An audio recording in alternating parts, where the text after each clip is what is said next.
Good evening. Wow, I feel very official. Hello and welcome to the City Club of Cleveland's Happy Dog Takes On series. Thank you all so much for joining us. I am Erica Anthony, Executive Director of Cleveland Votes and the moderator for today's conversation. We are taking on participatory budgeting. Tonight, we will be discussing what happens when residents are empowered to decide together how to spend public money in their own communities.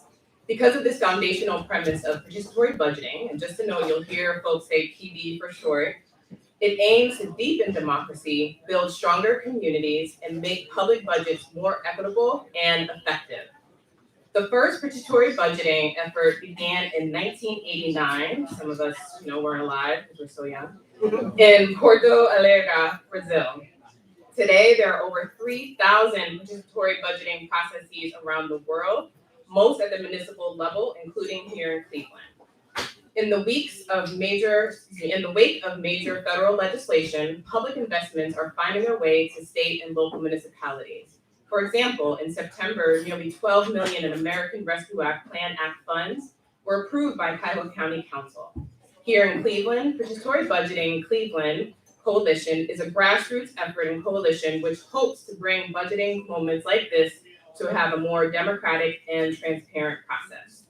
Joining us this evening for our conversation, we'll start at my far right, Councilwoman Stephanie House. She represents Ward 7 on Cleveland City Council.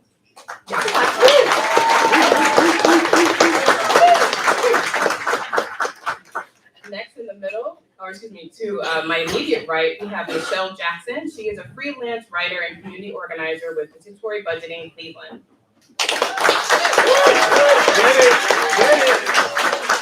Last but certainly not least, flanked in the middle by two dynamic Black women, we have Kenny Medrano, the former director of Participatory Budgeting for District 26 in New York City. If you have any questions for our panelists, you can do so in the second half of our program, or you can text them to 330-541-5794. Again, that's 330-541-5794. You can also tweet them at the City Club, and we'll do our best to work them into the program. So, Councilwoman House, Michelle, Kenny, welcome to Happy Dog.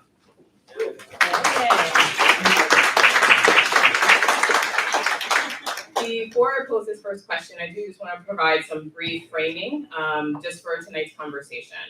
As I said, I'm the executive director and I'm also the co-founder of Cleveland Votes. We're a proud endorser and member of the PB Coalition here in Cleveland.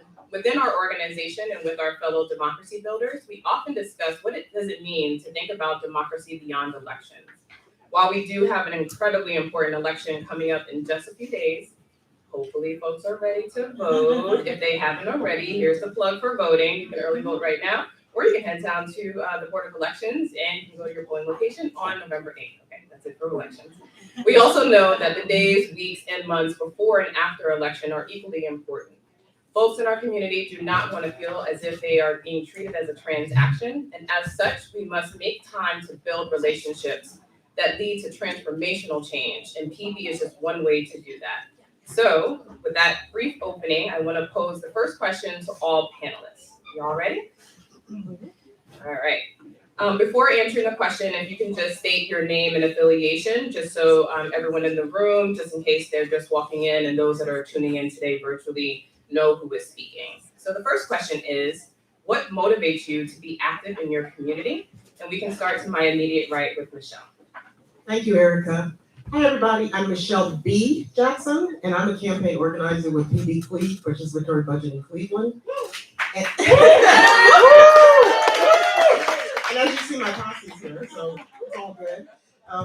So civically engaged. I was thinking about this a lot, Erica. I think for me, it really started with knocking on doors in 2008 and 2012 for Obama. I was in my church where I lived, but I had been a chef. So I was never out when normal people were out. And so that was a real experience for me to go and actually talk to people. 2008, I saw things. 2012, I saw things. Nothing had changed. It took me a minute to figure out that this is municipal government. This is not the president, this is not the senator. It's really, we have to pay attention to what's happening on our own streets. And so from there, and the importance of voting, that's how I met Erica, was through that process. The whole thing of voting and being a civic citizen, like I believe we all have, democracy's not free, I know that's cliche, but for me, that's the price I pay for democracy. And I really want to see my neighbors and my neighborhood and the whole city be better. We can all be better and elevate each other through civic engagement. So that's kind of where I'm coming from. Thank you so much, Michelle. I'll repeat the question. Kenny, what motivates you to be active in your community? Everybody, hey Cleveland. Let's go. Super excited to be here. My name is Kenny Madrano. I'm from New York. I have experience with PB not only as a person that was the director of PB in New York City Council districts, also in Grand Rapids. That was my most recent project, but also as a volunteer. Like when it was introduced in my district, the district I was born and raised in, that's how I got involved. And basically, I usually share the story where it was introduced in my district, the district I was born and raised in. I went in there. They said it was $1 million. You decide what to do with that money. I didn't believe them, and I was like, all right, let me see what this is about. And I entered the room, and there weren't people that looked like me. There weren't people that had my lived experience. And that's when I decided to be involved. And from there, I became a facilitator, got involved for 9 months, and then got really involved in the process to see, all right, what happens behind the scenes and whatnot. And then a year plus later, I got hired by the city council. And then that just started my trajectory of seeing really behind the scenes how things work in city government. So at first I was a constituent liaison, and then eventually the person that ran PB left, so I took on that role, and then I took on the role of director of budgeting. All that to say, like that was my introduction. PB was my introduction to any type of civic engagement, because to be honest, I didn't care about any electoral politics or any civic engagement, because that's not what my lived experience was. It's more, so I credit PB with opening the door for me. So that's why I'm really passionate about it. Thank you, Kenny. Councilwoman, what motivates you to be active in the community? Just generally? Yeah. Oh, so I always tell people that, my activism in community really starts from home. I grew up in a very civic-minded home. My mother was the president of the Street Block Club. She was a precinct committee person. So every year, me and my cousins were passing out flyers for some candidate, So that literally started off. I got early memories from like when I was like 6 years old, right? And it is just, carried me throughout my life to where I am, today. So, I think that's one of the things, experience really, and exposure really makes a difference in a young person's life to, when you grow up, like I said, we are our most creative when we are the young, right? And so having that experience, I'm like, oh my God, politics is awesome. You can help people. And then it's not until you get an adult, you be like, oh my goodness, everybody else gonna do this? So that's really how I've come into this space.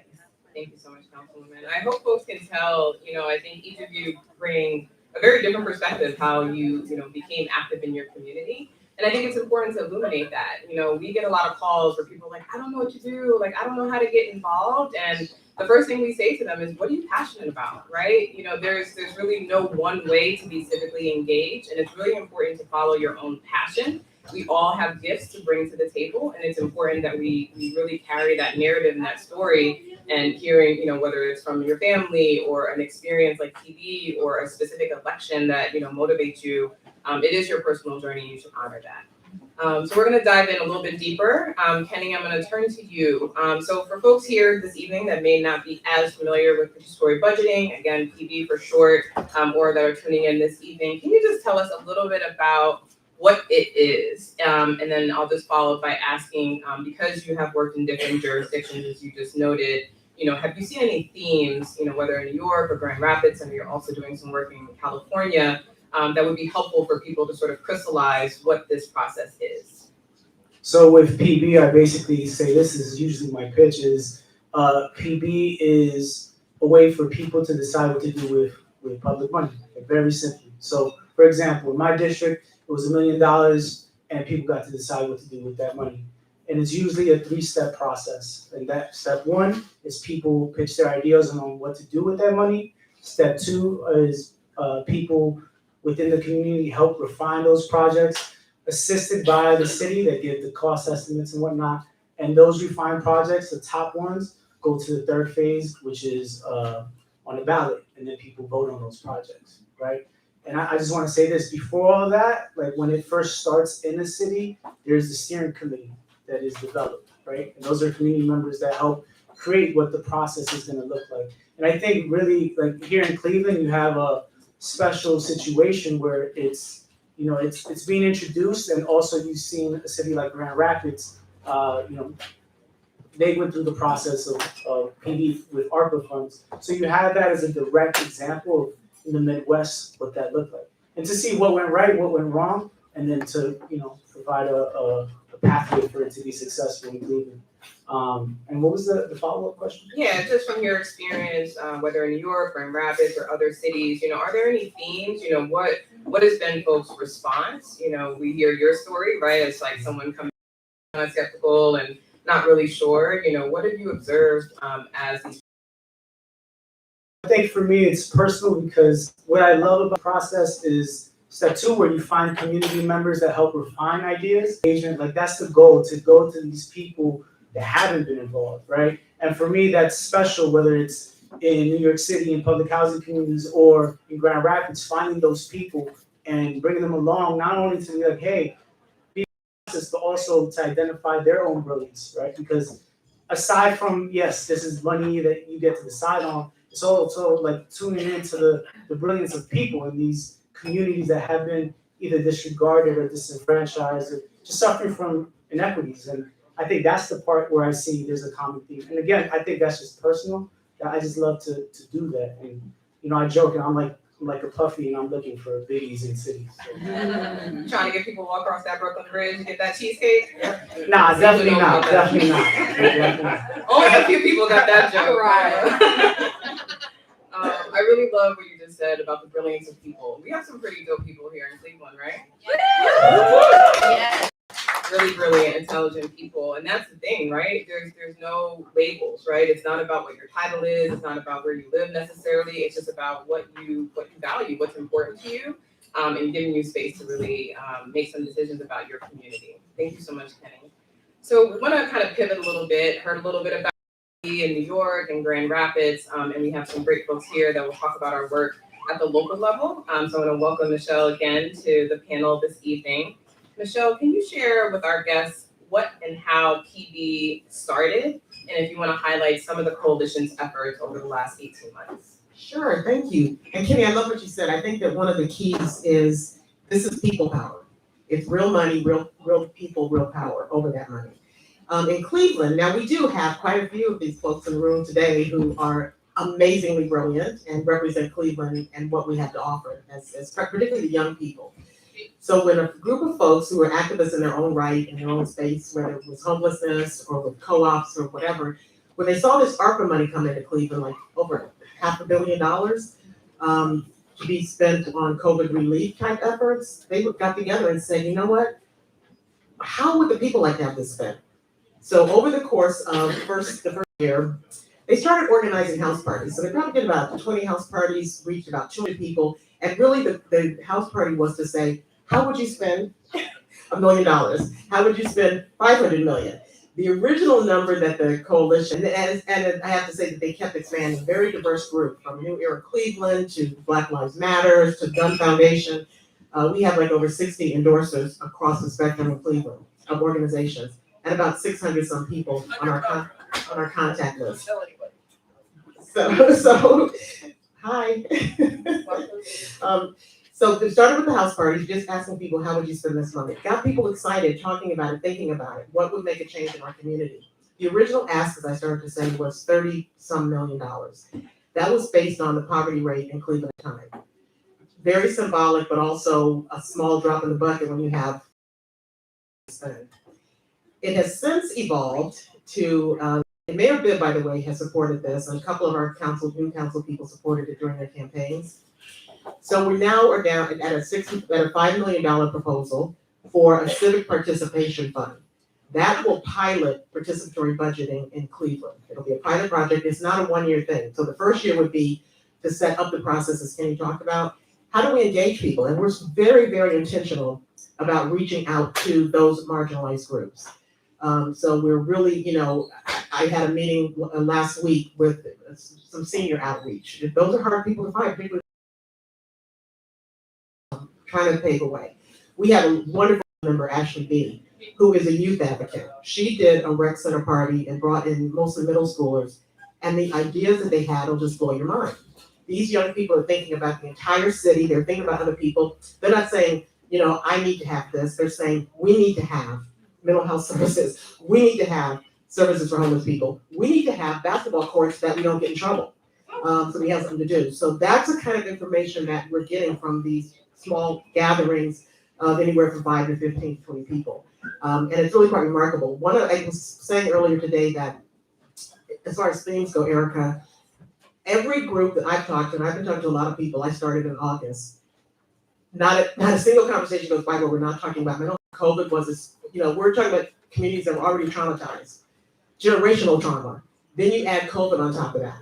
And everybody talks about mental health, the youth, the older people, everybody in between. The other thing is people's shelter. COVID just saw how fragile that whole situation can be.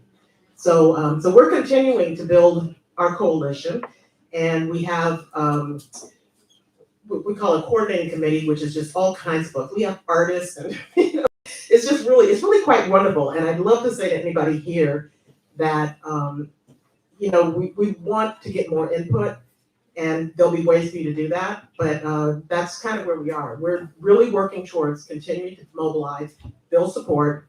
Our next step is to hopefully get legislation to set up this participatory budgeting fund, civic participation fund, and the ask is to use ARPA dollars, which my good friend Daniel, he always breaks stuff down for me. The 5 R's. It can be used for the 5 R's. So it can be used to respond to COVID, public health crisis. It could be used for recovery of lost revenues in a city, the municipality. It can be used for repaying the frontline workers. I mean, that's what this is about, these so-called essential workers. Come on. And then rebuilding and restoring communities. Our community started off with less than 0. So Cleveland was one of the cities that got the most money, which for why it's bad, but it's good that we got it. So we just want to be able to put this out to the people, as you see from the mouths of babes, the young people that Ashley B works with. There's plenty of ideas. People know what we need in the city, and we just want to get this done. Thank you so much, Michelle. And I do want to highlight for folks, one of the really dope things about the PB process is that we encourage folks 14 and up to engage, right? Democracy building and civic engagement is a practice, right? And starting as young as possible with young folks and really getting them engaged.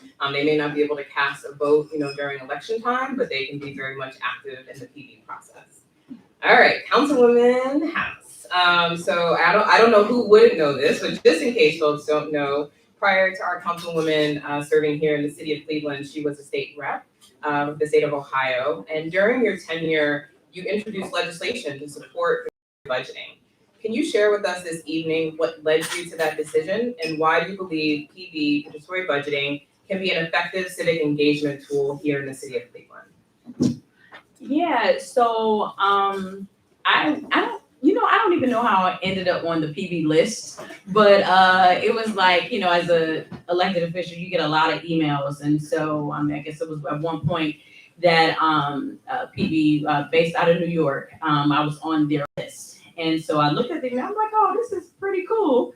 And I was like, okay, and I was just reading. See, one of the things, like just being an elected official, you realize just how much people don't understand our form of democracy, how many people are not engaged in the electoral process or civic process, and reading it and seeing how it has evolved. It really led me to say, I think this could be good for our state, right? So back in May of 2018, that's when I introduced it.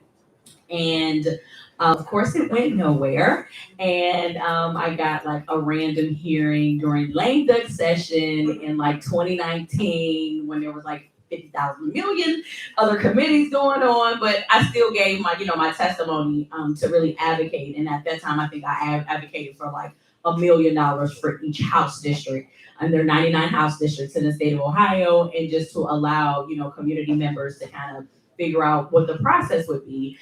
Because I'm just one of those people, like, I feel like the founding, the way our system was organized, it was not organized for everyday people, and we can have a debate on that later. And so I think the more that we can introduce new ideas, new concepts, the better our democracy will be, right? We should be thinking about those that will be in 2300, right, or 2400.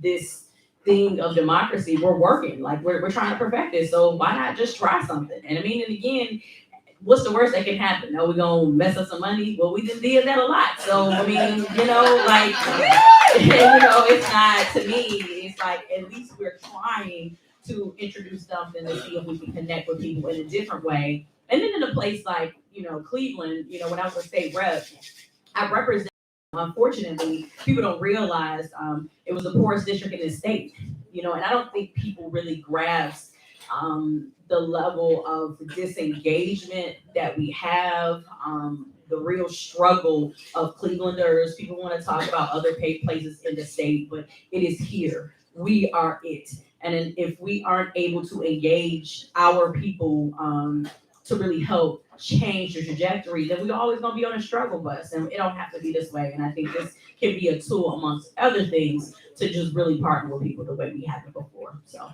that's what we have. I support it. Thank you so much for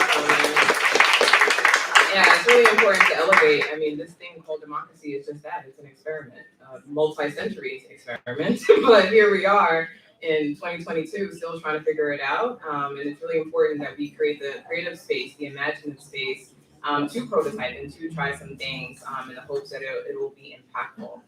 So we have just a few moments before we're going to open up for audience questions. So I have a couple more I can pose before we get there. Kenny, I want to put it back to you for a minute. You talked about sort of your position as, maybe not being teen civic engagement initially until you were introduced to PB. What was the reception from the council persons in New York? We've heard mixed reviews, not just here in Cleveland, but in other jurisdictions, that some elected officials feel that they do in fact represent the people. This is their job. Why do we need a process like PB? And I'm just curious whether in New York or in Grand Rapids, how was the reception from their elected officials? I think, well, in Grand Rapids you have, it's different because you have 3 wards and 2 commissioners in each ward. In New York City, you have 51 council districts, right? So it's different, but those things happen where you have, I think it's a spectrum, right? There's some elected officials that will say, like, yes, I am elected and I get to choose where the funding goes. And I think for me personally, it doesn't have to be a all or nothing thing, where it's just, you can have people still be involved while that elected official can still manage the money. Like, it's not, doesn't, yeah. So I find issue with that when it's like, it's not all or nothing. Like, it's a way for people to participate.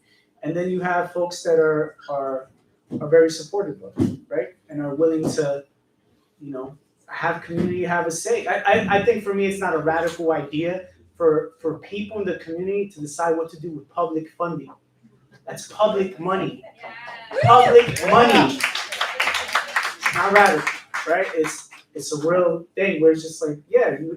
And that's another thing about PB that I love, is that it's not necessarily based on a political party, right? Like, that for me would have been a deal breaker with PB when I first entered it, because I don't, I have issues with the parties that we have, right? But for me, it was basic. You have money, you get to decide what to do with that, right? And that, for a lot of people that may not be engaged in the political nonsense, I'm gonna say, that could be opening. That's just like, you're deciding what to do with money, right? So just going back to I think it varies with elected officials, right? But again, I think it's not taking away power from an elected official by allowing people people in their community, in their district, in their ward to decide what to do with public funding. And, and it's also baby steps too. So. For the people, by the people, right? Yes, we the people. Right, thank you. Thank you so much, Kenny. So before we pivot to the audience questions, I want to make sure, Michelle, you have an opportunity to let our in-person and our virtual audience know how can folks get involved? What is needed today? Is there an email? Is there a phone number? Do we send a message by Raven? Hashtag yeah, drones. What's the best way that folks can get involved and how can they activate in these coming months? Yeah, thank you so much. Our website is pbcle.com, pbcle.com. And the first thing you'll get to on the website will be an endorsement form. Oh, and we have Jonathan there and Daniel. They have some postcards. They have a QR code that you can just scan to get to the website. We really are looking for folks who want to engage with us with the next steps. We're looking for people that work with us now on our coordinating committee. We meet like once every 2 weeks. It's not a really heavy lift right now. But once we get to the next step, which I'm putting out there in the universe, when we get this civic participation fund set up with $5 million, we're gonna need people, as Kenny talked about, on our steering committee. And that needs to be a diverse group who are representing the different constituencies, which have been historically marginalized people. And historically today, yesterday, the day before. So we would really love to have any kind of input because I always say, and I'm one of the newest people on the team, the more that we can get some new insights, we've had some new members who've come in with just some spectacular insights. So we'd love for you to get involved. At least endorse us, we're taking names and we're gonna share them at some point. Like I said, we've already got about 600 people that we engage with. We've got a pretty nice sized coordinating committee right now. And we have, like I said, 60 plus organizations in the community that are supporting us and their endorsers on our website. So you can get a lot more information, but we'd love for you to sign up. We're using this information. We really want to show council. We want to make it easier for city councilmen to support this. And that's fair. We have to show that we have been to every corner of this city and people are saying that they want this. So all y'all, before you leave tonight, we expect you to have your phones out, get that QR code. Awesome. Thank you so much, Michelle. So speaking of council, we do have an amazing representative this evening, and clearly, Councilman House, you don't represent your entire council, but I think it would be helpful for our guests this evening to know, what are ways that we can actively engage with you and your colleagues at City Council to bring this to fruition. What are the ways that we should be talking about this as a tool in our toolbox of opportunities to engage our community? And what do you think, would either resonate with you personally and or with your fellow colleagues? Yeah, I think it's really important. You have to pick up the phone, call, send an email, go to a community meeting if, because sometimes we miss calls, we miss emails, right? But many of us all of us are out in the community, right? So really trying to take a time to engage in a conversation with each council member. And I think that really needs to be the direct constituents. So, as the PD Cleve is indicating, well, we've been all over the city and this is what people want, then those individuals in the respective wards should engage with their council person to really just get an understanding of where they are. And from there, then you can kind of build a strategy. So for people that say, yeah, we're on it, that's cool. People that might be like, I'm not sure, really listening to see, what the concern and hesitation may be. And then really trying to figure out, is there a way that we can come to a level of compromise? Because again, in policy making, there's always compromise, right? So you got to get that in your mind. You got to get that in your head. Most of us, no one gets everything that they want. That's just the reality of it, right? So, I think having those conversations and really just trying to see where can we get to a compromise to test it, to demonstrate it, and really having a process to evaluate it, right? It will be really, really important in order to build people's confidence and to get, at least 10 council members to say yes, ideally 12.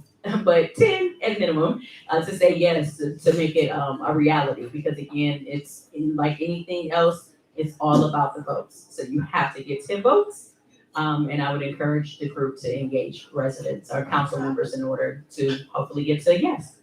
Thank you so much, Councilwoman. And in case you do not know your ward, you can head to clevelandcitycouncil.org and look up your ward and find out, in case you don't already know, that's for both here in the room and virtually, who your council person is. And the great thing about being a part of a coalition, you don't have to be nervous, you don't have to be scared. There are amazing people that, can provide you tips. And I know Jennifer is somewhere here in the building. I was on a Zoom call. Hey, Jen. I was on a Zoom call, I think last year sometime, where the PB folks, in real time, they had on the screen a very short script and they had us call our council persons, right? So this doesn't have to be something that's intimidating or overwhelming. And, once you do it once, I'm gonna tell y'all gonna love it. So we're not gonna inundate you, Councilwoman. We're not gonna inundate you, but it's good to get comfortable to engage with your elected officials, not just city, but at the county and the state level as well. So we have just a few moments before we're gonna open up. So I'm gonna pose this next question for anyone on the panel to respond to. So we have heard that there are some folks in the community that are skeptical about whether or not this process will engage and reach members of our community that are not typically engaged. In your each estimation, how can you, not ensure, that's probably not a fair word, but how can you work towards, making sure that this is an equitable process, not having sort of the usual suspects being present and sort of dominating either the conversation or, what we are prioritizing as the projects that should be voted on. Okay, with your help, that's how we do it. So people are telling us this is a snowflake thing from Obama. Everybody can reach three other people. Everyone I talk to has given me another person, has given me another person, given me another person. And I think, Erica, for me, the word would be, how can we demonstrate that intention? Because we can't ensure it, especially not the first year. This is new, and Cleveland doesn't particularly like new. Okay, so we have to live in that too. But we have the first year to pilot a process, the second year to actually implement something. I think that people will build trust when they actually see something concrete come out of this. One of the things that happens with tax dollars is nobody knows what happens to them. Where does the casino money go? It's hard to get an answer out of that with all of these little pots. Where does the HUD money go that goes to some CBCs? With this process, people literally will see, because they will have been a part of shaping these proposals. Everybody may not get exactly what they wanted to see happen, but they know that they would have been a part of a process where they had a voice at that table. And then they had a vote from the age of 14 up on what we're gonna do in our communities. So I think that with each of you, if you can engage with PB Clee, find your council person. If you don't wanna make a phone call, do that email. Okay, all of their emails are listed on the website. And I always go to Find My Ward Cleveland, and then you just type in an address and you get your ward and your council person. So if everybody here can make that commitment, if you're a Cleveland resident, that would be amazing. And we also ask that because the structure of city council, the council president is a leader of council. So we are including the council leadership in all of this. So in my case, I would send a letter or email or phone call to my councilwoman, Deborah Gray, and then I would also drop a dime on Blaine Griffin, the council president.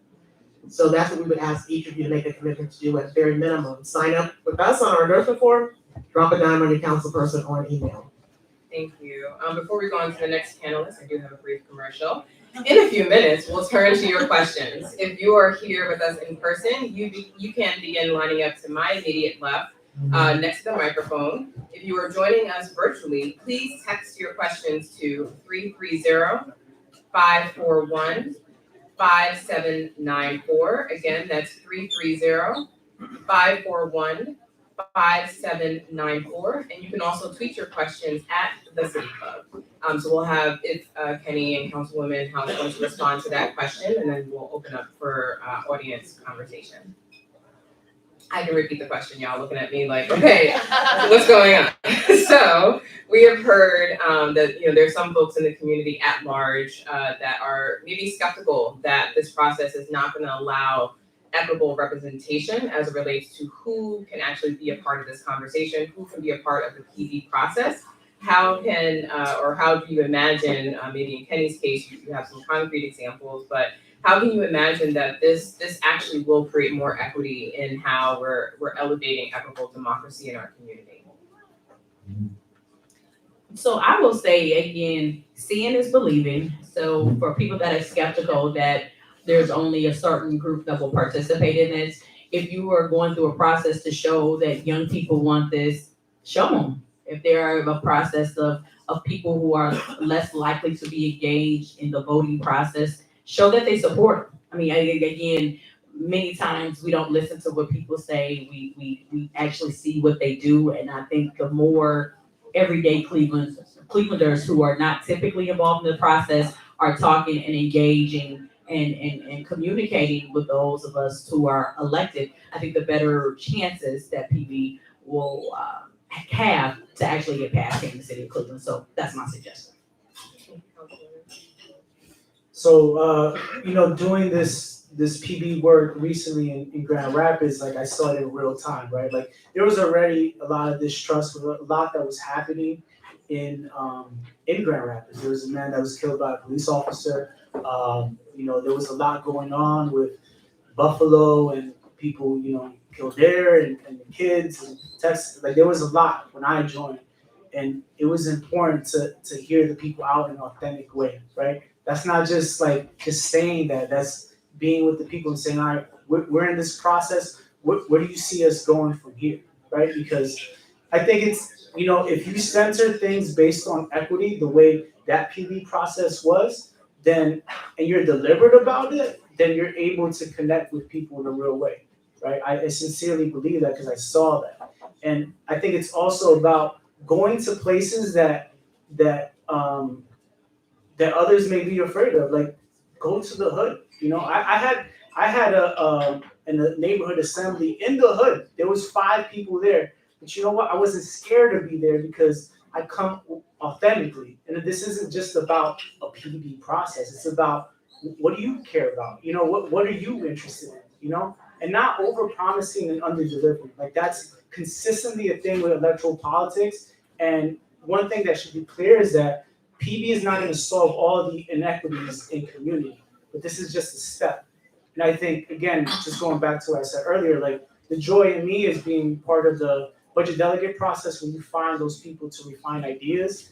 And that's where you find the gems, right? You find the people that haven't been associated in civic engagement or have this interest or, just being super intentional about that. So I just want to say that, like once steering committee, focusing on the equity aspect of it leads, and having a person that's real about that, and it's just not words like transparency or equity or accountability. Like it's really a mindset. Then you're able to get the results and get the people that have not been involved. Thank you, Can I Kenny. say one more thing? Please. Because Kenny reminded me that this is with our current coalition that we have New Era Cleveland. Fahim Shabazz goes out into the housing estates. He has built up over the years from being consistent about being present, has built up when he comes, people are ready to party. He's helping us to spread the word. Ms. Gwen in Central had a parking lot party at the Goodwill building. We get people in their own community. We're not coming in there saying this is what's good for you. We are looking for those people in their communities who are willing to talk to a few people and bring them out. And that has been a successful strategy. It doesn't happen overnight. And it has to be consistent. What we always do is we try something, then we let it go because it doesn't immediately sparkle. You gotta stick with something for a minute. Thank you. Thank you so much. All right, we have moved to that portion of the evening where we're going to receive audience Q&A. I'm gonna kick it off here with a text question from our listening audience while everyone comes on up and lines up for the cues. This question says, has PB Cleve reached out to the 2 county executive candidates to find out if they would be open to a participatory budget carve-out conversation during the biennial county budget in fall of next year? Well, I'll answer that and say, no, we haven't. We've been focused on the city of Cleveland, and that's quite a handful right there. I'm not saying that would not happen in the future, but PB Cleve is as it is titled. We're about bringing participatory budgeting to Cleveland. Thanks, Michelle, for that answer. My name is Alina Starks. I'm the Ohio Political Director for the Working Families Party. And I personally am, in support of participatory budgeting coming to Cleveland. However, when I talk about it, I want to be able to be equipped to share a clear vision with community members who are not often in these rooms. So Kenny, I'd like you to speak to how you see that happening, what have been the highlights and what have been the challenges after it's actually passed? I think it's, again, just being clear, like this isn't, it's gonna solve everything. Like, I think that's very important. And, to be honest, like I love public housing communities. You find the realest people in there, brilliant people that just get overlooked. And I think, the reality of it is this isn't just like a 1 year of PB thing. You have to be intentional and say, all right, even beyond PB, what does that connection look like, right? Like I finished that project in Grand Rapids, but I'm still connected with the people. Like after that, that's to be really honest, because I found brilliant people and they see the vision that this isn't just a one thing. It's about a longer process. And of course, there's going to be people that are just not going to be interested, and that's fine. And I think overall, it's about expectations, right? Some people get it in 2 months, 2 years, 20 years. It's being real about that with expectations with people. So I think that's one of the biggest things, like expectation. And and just being intentional about developing a relationship with people that have not been part of the process. Because I'll tell you what, like I didn't have anyone to come to me and say, hey, this is interesting. I thought this was corny, right? And it just so happened I got involved. I'm like, okay, this is a real thing. And then more and more, I'm seeing this throughout the country, right? This started as me being a volunteer in my city council district. Now I'm in Cleveland. Like, shout out to Cleveland. Yeah. I hope that was some of the answer. So, yeah. Hi, my name is Bryn. I'm a resident of Ward 15, and I'm in favor of PB Clee. And I think this has been sort of touched on, but I wanted to come back to it. This issue of, I think in some of the spaces I've been in and the communications I've had, I have really gotten this sense that some Cleveland City Council members in particular are resistant to the idea of participatory budgeting because they feel like, well, I was elected to represent my residents and it's my job to make funding decisions. There's this sort of like slippery slope fear of like, if we start involving people, where will it end? And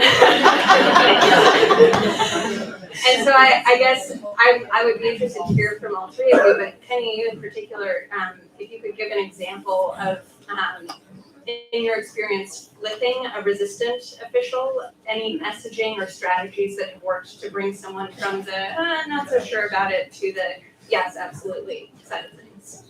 I think it comes with the will of the people, and I think what was mentioned here is like contacting your council member, right? I think that, and again, like I don't want to just put it all on the people, whoever doesn't know about their council member, because I think it's a process, right? Again, I'm just using my own example of like, if you would have told me, hey, contact your council member, and all, I would have been like, no, like I'm not doing that. So it's like seeing people where they're at, and like I think this initially, like for anyone that's interested in the room that hasn't participated, like basically just reach out to PB Clee. Like that's step one.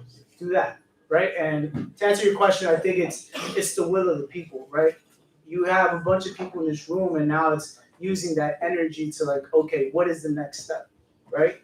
And and having contact with the council members, and of course, like I'm not here to paint this beautiful picture that all of them will say yes, but it's like once they hear the people consistently, now it's unavoidable. You have to take the meat, right? You know how that goes. Yeah, and I'm gonna say this. See, one of the things that people don't understand, our system is set up to be reactionary, right? If you don't ask for anything, you won't get anything. And I'll be so, I just, all I can tell people is most people ask for nothing. And we wonder why we get nothing. Because you ain't asked for nothing, you ain't put a plan together. And so most people, they not gonna do nothing, right? And so I really wanna say, like, it's literally, our democracy is to be you have to participate. You know, you really have to participate in this process. And I wouldn't say that Cleveland City Council members are against it. It's just like anything else. Many people, you only do what you know, right? Help educate us. Educate us, right? Let us know this is what you truly want. And again, because the way our city council is set up, we are responsive to our constituents. So if it ain't Ward 7 people talking to me, Ward 7 people to me, that's my priority.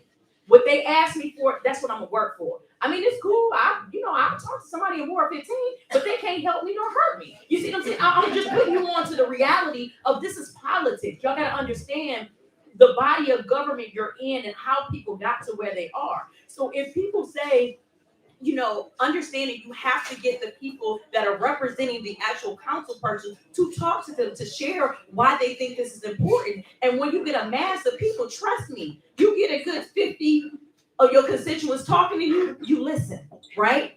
You listen. So that's one of the things for PB Clee or whoever else think that this is important. Well, show it to me. Give me 50 Ward 7 people that tell me they really want this, then I might listen to you. But if you don't, and you just talking to me in a group, I'm probably not. I'm like, yeah, okay, because it's no real connection. So I hope people can understand what I'm saying. This is a system. You got to make people treat you right. You got to make people work for you. And a lot of times, many of us have not been in positions to make elected officials work for us, and that's why a lot of times we feel disappointed. So that's my 2 cents.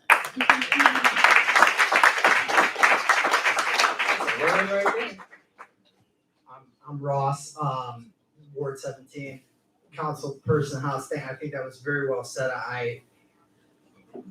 This effort, I think the most important thing about it is it's educational for all of us. And in Cleveland, one of the things is we have opportunity cost. When you put 2 cents here, you can't go there. So, Kenny, what's your thoughts about, you know, should the ideas, I mean, the ideas are the ideas, but should you go put this 5 million towards things that already should have been devoted to in the public good and taxes?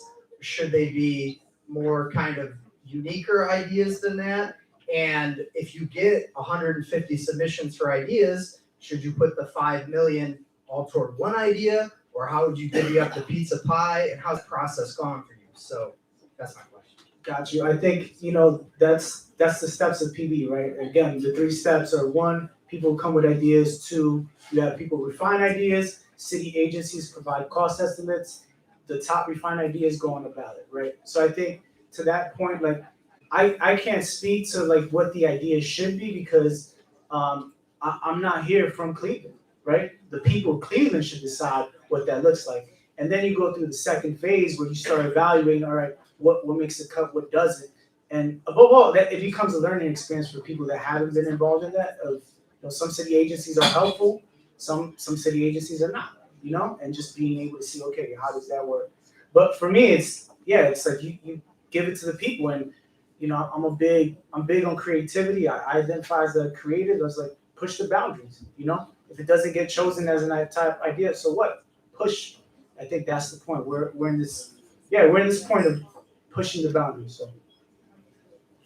Hi, Miss Mickey Smith. I am in precinct 14B. I'm a committee person, and I am also a director for the Environmental Justice for the Democrats. My question today is, do you think environmental justice and the opportunity to capitalize on state revolving funds should inform policy and guide spending priorities?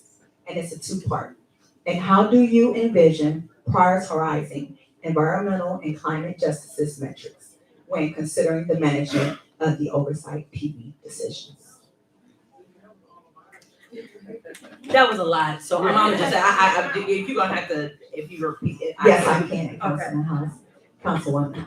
Do you think environmental justice and the opportunity to capitalize on state revolving funds should inform policy and guide spending priorities?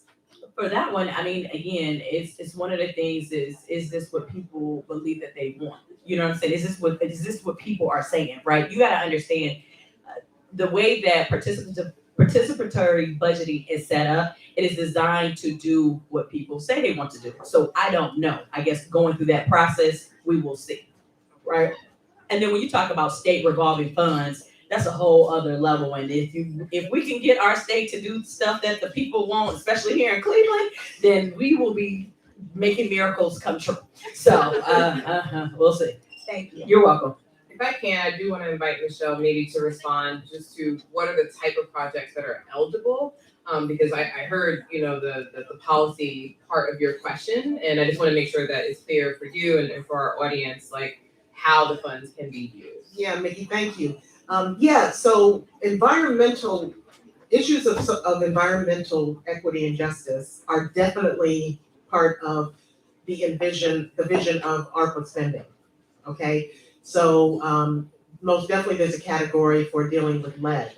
There's a category for feeding people, which to me is environmental equity as well. Okay, so I think that we are collaborating. In fact, Miss Jennifer here, we'll be getting together, and she's with the Great Lakes. What's it called? Alliance for the Great Lakes. Alliance for the Great Lakes. We're with Kim. I haven't met with Kim Foreman yet, but she's one of our endorsers for Environmental Health Watch.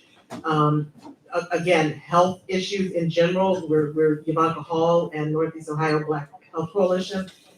So to that, for this round of piloting PB, that's very much a piece of what is permissible with ARPA funds and what people are also talking about when we're talking out in the community. So thank you.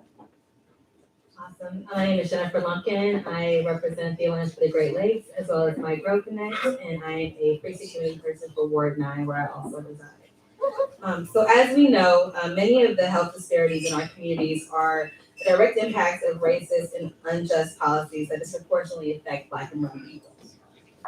How do you think a process like PB can inform how we center equity while democratizing our city's approach to environmental racism, policies, and injustices? And I think, Michelle, some of the work that we will be doing is sort of tangential to that, but like more elaborately, how can we really center the approach to equity and really democratizing how we do intersect environmental racism and injustices into how we make decisions for spending?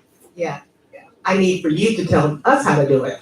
You dig? Okay. I can do that. And that's the thing. This is what a coalition is. It's all of this expertise in this room right here. It's not for 3 or 4 or 5 or even 10 people to decide. So we go to the experts. You know your constituents.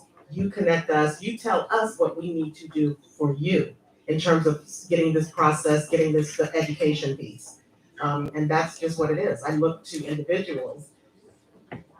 And Michelle, maybe just to build on that, can you talk a little bit maybe about how, and Kenny too, the steering committee, and how is that composed or how is that made?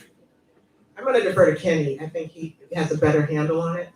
Yeah, and I'll say this, like very simply, like you have a case study with Grand Rapids because they just finished PB, and you also have other cities, right, that might be the same size of Cleveland, and at the very least, you got a New York connection now, right? So, but all that, the steering committees, in theory, they have that centered, especially the one in Grand Rapids. Like that was very intentional. So it's like looking at that and seeing what you could build upon that and what needs to be changed and whatnot. So I think, you have these other cities that have done this. So now you can have that. Well, PB Cleve, if everyone here decides to be part of PB Cleve, now you have that. You could look at these case studies and see, okay, how do we do that? How did they do it? Where did they fail? So. Yeah, we're not reinventing the wheel. We're just gonna put that Cleveland spin on it. We have our own ways and we want it to be Cleveland magic. Hey, everybody. Can y'all hear me? Yes. Okay, cool. I'm Gloria. I am repping myself and LMM Lutheran Metropolitan Ministry, Community Engagement Coordinator. My question is about our young people. So something really dope about PB is that y'all we incorporate youth. 14 and up can participate in the process. And so I just wanted y'all to talk a little bit about how getting youth involved in that process as early as 14 can help them learn about democracy and participate in it, and how that can really help us when they get older. Yeah. Thank you for that question. I have to answer this. I love that question so much. We are meeting with Cleveland Metropolitan School District. They have a program, after-school program called Civics 2.0. I'm gonna wanna talk with you at some point. And we're really looking to set up a real formal kind of PB experience within Civics 2.0. That's one aspect. As I mentioned before, we had Ashley B, who has her own constituency. She's a youth advocate, and she's out there daily talking and working with folks. So we're using individuals to help us to make sure we're reaching out.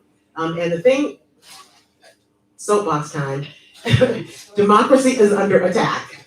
And that people, I don't make judgment as to why people don't vote or get civically engaged, because I know where I live, I'm in Buckeye Shaker, that some people have to manage an hour at a time, let alone thinking about something that may or may not happen 2 years from now. So I totally respect that and I get it. But with our next generation, when I see some of the ideas that came from Ashley B's rec party, kids are thinking about this stuff that they shouldn't even have to be thinking about. And so we have to be able to divert ourselves to think about more than one thing at a time. We as a society, as a government, as people, as neighbors, we've got to be able to think about something more at a time. And we've got to get our next generation to know that they do have a voice, that they can do this, and this is a way to introduce them to it, which is what I love as well. So thank you. And I Luther Metropolitan Administration? I got you, Gloria. And I just wanted to add this, I think that's what makes PB worthwhile, right? Because I've seen it not work and I've seen it work. I've seen a school district not be part of PB, right? And that was very disappointing. And I've seen the district I was a part of be super involved. So that in itself is like, I think the main point is like having kids as early as 13, right? Why not then, you know? Why not 12? I don't know. Like, this is steering committee decisions, but it's saying the earlier the better. And I'm in between two women that have stated that they started early, you know, and they're here, right? And I think that speaks volumes of what these kids can be eventually, you know, similar to these two people sitting next to me. So yeah, no, I'm big on youth development. I used to run a Boys and Girls Club in the neighborhood I grew up in, and so I'm very much a big believer in that. And it's not just them participating, right? It's how can they be involved even in the creative aspect, right? Like can kids, you know, help design stickers and just be involved and letting their creativity show. And I think, again, like Cleveland is in a great position where there's these other cities that try things, right? And seeing what works, what doesn't. So yeah, I just felt the need to talk about power to the youth. And it's a sweet spot. Yeah. And I say I'm very confident with the youth now. I think they got it, right? Now it's just like, all right, let's elevate, let's support, because they got it. Yeah, this is a real platform, and that's what's exciting to me. We're looking at 14 and up at this point, but it's really exciting to me to think about these young people shaping this and participating, and there's just no telling. You know, that's where I think Stephanie mentioned somebody earlier that's where the creativity comes from. So yeah. I'm Lizzie, I live in Ward 6. Something that I see a lot is neighborhood initiatives with council support, where when they make it through council, there's no appetite, no resources, or a combination of both in higher levels of city administration for actual follow through. So what are ways for the steering committee to counteract that so that initiatives being put forward to council, like participatory budgeting or projects that come through that, actually make it through to the administration and are implemented? I am happy to take that question. I'm looking at the panelists. So, you know, we're very much still, Lizzie, you know, we have a proposal, so obviously it has to get through city council. But if it is affirmative based upon how we have it laid out right now, we have allocated about $500,000 that would go to the implementation costs. That implementation cost includes a full-time staff person at the city of Cleveland that would manage the TV process. It also includes resources for a third-party nonprofit provider that would help essentially to be the lead organization that would manage the steering committee and the budget delegates and things of that nature. This was introduced by our Mayor Justin Bibb, and has been championed by him and members of his cabinet. So again, we can't predict the future, but we are trying to lay out a framework that is setting this process up for success. But again, while we're still in sort of draft phase, that might modify over time, but that is our proposed vision. I just wanted to add something real quick, is like, there's also this element when, let's say you go through the PV process, projects are voted on, it's what happens after that. Because I've seen it where once people vote, then that's it, right? But there can also be room for that, to making sure even the RFPs, the request for proposals that nonprofits have to apply for to get this funding, like that is done with an equity lens, right? And what does that look like? And that's ahead of the game, but it's also, I just wanted to mention that because you said, all right, once you implement it, then what? And so, yeah, I just wanted to mention, that's also what could be. And do I have time to just say one thing to you, Lizzie, that intended to be a tool in every budgeting set session. So it's a process that should be included annually whenever the city municipal budgets are done. So each what comes out of it, each ballot will be different each time, but the process is intended to be on into perpetuity. Okay, so that's really what it's intended for. It's a tool. It's not a nonprofit. And the nonprofit that we're proposing to partner with would be one that has a citywide imprint. A lot of people talk about CCs. Well, those are specific to their communities. So we need a nonprofit that has a citywide imprint. Okay, does that help? Yes, thank you. Awesome. I had a quick question, it kind of scared me. Come up here on the left. So the timeline, which is really important because time is of the essence. So we don't know the exact date, but we believe that this will be introduced before City Council in January of 2023. So we have obviously a couple months ahead of that, but we have holidays in between that. So, we have a lot of work to do, understanding that folks might be going off grid for holidays. But that's something that once you sign up to receive communication from the PV Coalition, you would be kept abreast about as far as what the exact date is that we're working toward. So with that, thank you all for joining us for today's forum. Happy Dog takes on Participatory Budgeting Cleveland. Thank you once again to our panelists, Councilwoman House, Michelle Jackson, and Kenny Medrano. Today's forum is part of the City Club in Community series sponsored by the Bank of America. We are grateful for their support. Be sure to join the City Club next week. On Thursday, November 10th, they will have their annual conversation about the state of downtown with Downtown Cleveland Alliance's President and CEO, Michael Deemer. Then on Friday, November 11th, we will learn about our state constitution, voters' power to alter it at the ballot box, and why that matters much more than you may think. Tickets are available for these forums, and to purchase tickets, you can learn more at cityclub.org. Thank you all again for joining us and streaming live virtually. Our forum is now adjourned.